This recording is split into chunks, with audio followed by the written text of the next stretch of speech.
Баштадыңбы? Саламатсыздарбы? Бүгүн мында коконат жарганды аракет кылып көрөлү. Мен биякта чаап көрдүк. Көрсө андай болбойт экен да. Монун 3 нерсеси болот экен, 3 бурчтук. 1, 2, 3 точкасы болот экен. Мында сызыктар болот экен да. Мындай сызыктар болот экен. Ошонун бир сызыгы мында калың болот экен. Ошондо муну ошол жерден мындайдан чабыш керек экен. Эми көрүп туруңуздар. Буюрса жарабыз. 1, 2. Мына аяктан жарылды уже. Мындан кетти. 3, 4, 5, 6, 7, 8.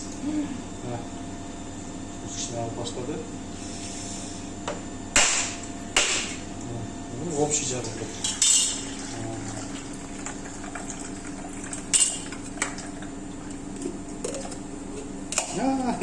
Кичине эле турбайбы мунун ичинде. Коконаттын ичи жарылды.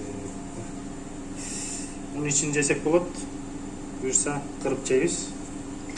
Бул биринчиси. Коконат жарганды үйрөндүк. Эми экинчиси бул дагы чото чоңураак экен. Ичинде чулкулдап атат. Эгерде чулкулдабаса суу жок болот дейт. Же болсо мындай весинен билсе болот экен. Мында аракет кылалы. Жанагындай 1, 2, 3, 4 линиясы бар экен мунун. Мында чаап көрөлү азыр.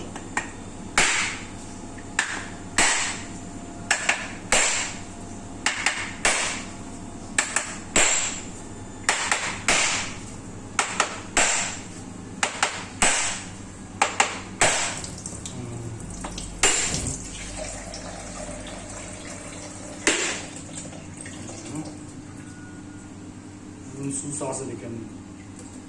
Hop. Hoppa. Kokonаттын içi. Kokonаттын жарыгы. Кыйналып күчкө салып кескилеп отурбай эле чапкылап койсоңор жарылып калат.